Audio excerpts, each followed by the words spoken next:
I never expected an HOA dispute to turn into a scene from a Western flick, but when the sun dipped low beyond the pines, casting long shadows on my front steps, I learned the hard way that entitlement knows no bounds.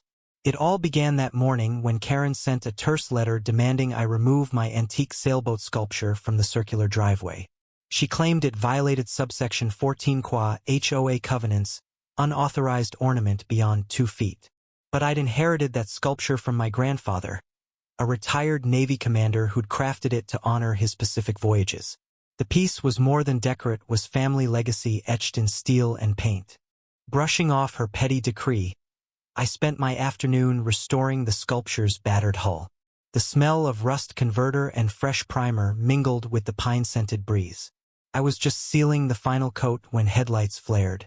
2 black SUVs rolled to a stop on my gravel drive, dust kicking up around their tires. From one door stepped Karen, her designer blazer dusted, hair windblown, flanked by 2 hulking men in black polo shirts and earpieces. My heart pounded. "Good evening," she called, voice shrill over engine hum. "I authorized these security professionals to ensure community rules are followed. Step inside, sir, or face removal." One goon advanced, hand on hip. The other loomed silent, arms folded. My instincts screamed danger. But before I could bolt, my door swung open. There, standing firm shoulder to shoulder, were my 2 old friends, Corporal James Jimbo Harris and Sergeant Luis Ace Ramirez, both fresh off active duty with the Marine Corps. Their crisp uniforms contrasted sharply with the twilight gloom. At their side, my grandmother 90-year-old Agnes leveled a pump-action shotgun with surprising steadiness, worn leather gloves cutting a line across her grip. Karen's smug grin flickered before dissolving into panic. Jimbo cracked his knuckles and stepped forward, eyes unblinking.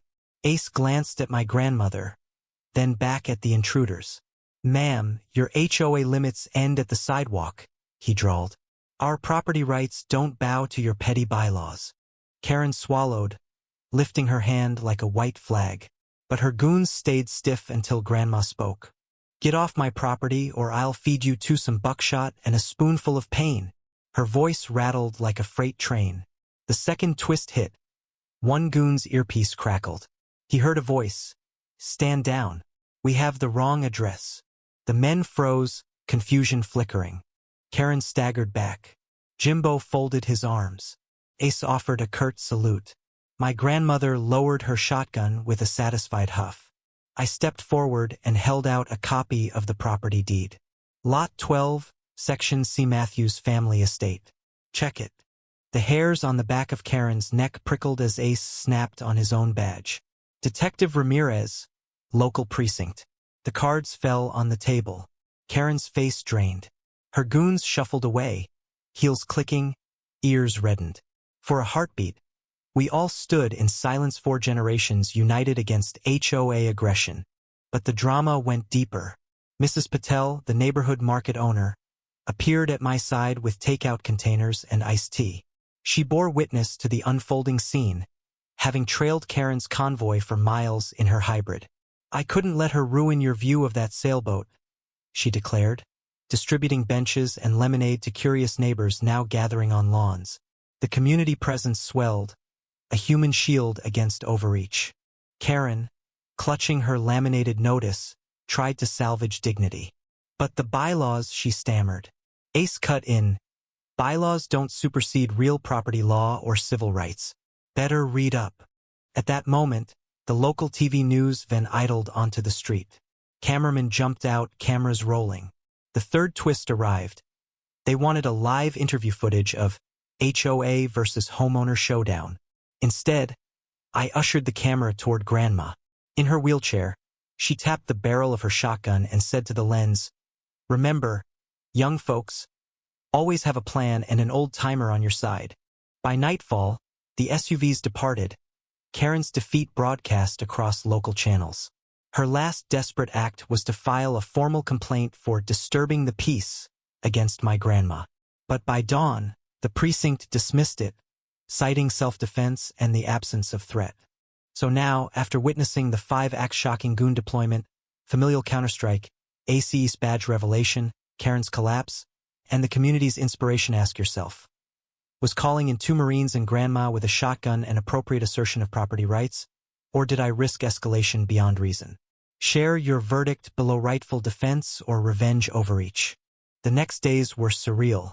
News crews broadcast the story HOA Goons versus Grandmother Tank, highlighting how a 2-man security detail, a Marine detachment, and a shotgun-toting grandma had repelled an HOA power play. Social media lit up with hashtags like Grandma Defense and Karen Klystron.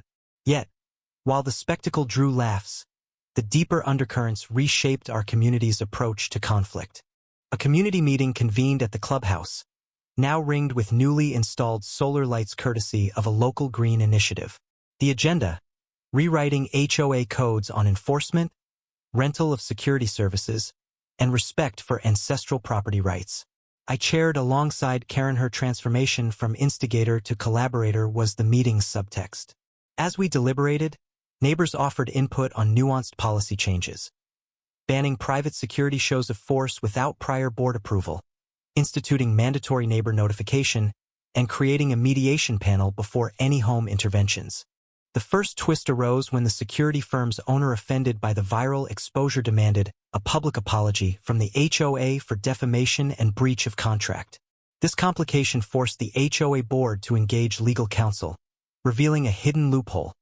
Their contract lacked clear scopes of work. Facing potential liability, the HOA quickly rescinded all prior security orders and drafted a new, transparent contract that required homeowner consent and third-party oversight. Meanwhile, Antigua, the 2 Marines deployed their organizational skills to lead a volunteer project, painting over the HOA's faded "No Trespassing" signs and installing interpretive plaques detailing the Matthews family's history with the lake, the cottage, and the sailboat sculpture. Their efficient coordination inspired neighbors to sign up for weekly maintenance, further reinforcing the communal spirit. A secondary twist emerged when local artists painted a mural in the clubhouse courtyard depicting Grandma's dramatic entrance. A shotgun in one hand, a tear in her eye, and chicken wire behind, a symbol of fierce protection. This unexpected art installation sparked debate. Was it an inspiring tribute or glorification of vigilantism? Some argued it risked encouraging homeowners to arm themselves. Others saw it as a cautionary tale of entitlement's fallout. Ultimately, the board approved the mural under a temporary exhibit clause, committing to revise it annually based on community sentiment. As summer fell into high gear, the neighborhood's collective energy focused on constructive projects. A block party raised funds for local youth sports, with Antigua coaching a mock HOA security obstacle course, for kids, turning a moment of potential conflict into playful engagement. Grandma presided over a Shotgun Safety 101 workshop, teaching responsible firearm handling and neighborly vigilance. Even Karen assisted, distributing handout guides on respectful rule enforcement, her earlier zeal tempered by lived experience. Another twist manifested when a nearby HOA sought guidance on conflict resolution, reaching out to us as a case study. We opened our doors to their board members, touring the historic cottage, the sailboat sculpture, and the mural. Through frank dialogue, they left with a blueprint for community-first policies rather than top-down edicts. As autumn approached, we marked the anniversary of the showdown with a commemorative ceremony at the front lawn. Antigua rang the old ship's bell, and neighbors read verses of solidarity penned by local poets. The final twist pressed by Mrs. Thompson. She revealed a long-buried letter from my grandfather, addressed to future generations. It read, "Protect this land with courage, compassion, and truth. May no petty quarrel ever divide these shores." We placed the letter in a time capsule beside the mural, sealing it until the centennial. That night, as lantern light flickered across the crowd, Karen stepped forward holding a single rose. She knelt, placed it at the mural's base, and whispered, "I belong, and I vow to protect this promise." The community cheered, not for her, but for the renewal that emerged from confrontation. Reflect on our 5-part epic. The shocking squad, the decisive counterstrike, the revelation of legal grave mistakes, Karen's public unmasking, and an enduring phoenix-like rebirth. Was our armed defense justified, or did we flirt with vigilantism? Did turning an HOA conflict into a spectacle forge unity? Or did we risk glorifying aggression? Cast your vote and let wisdom be the anchor to our shared heritage.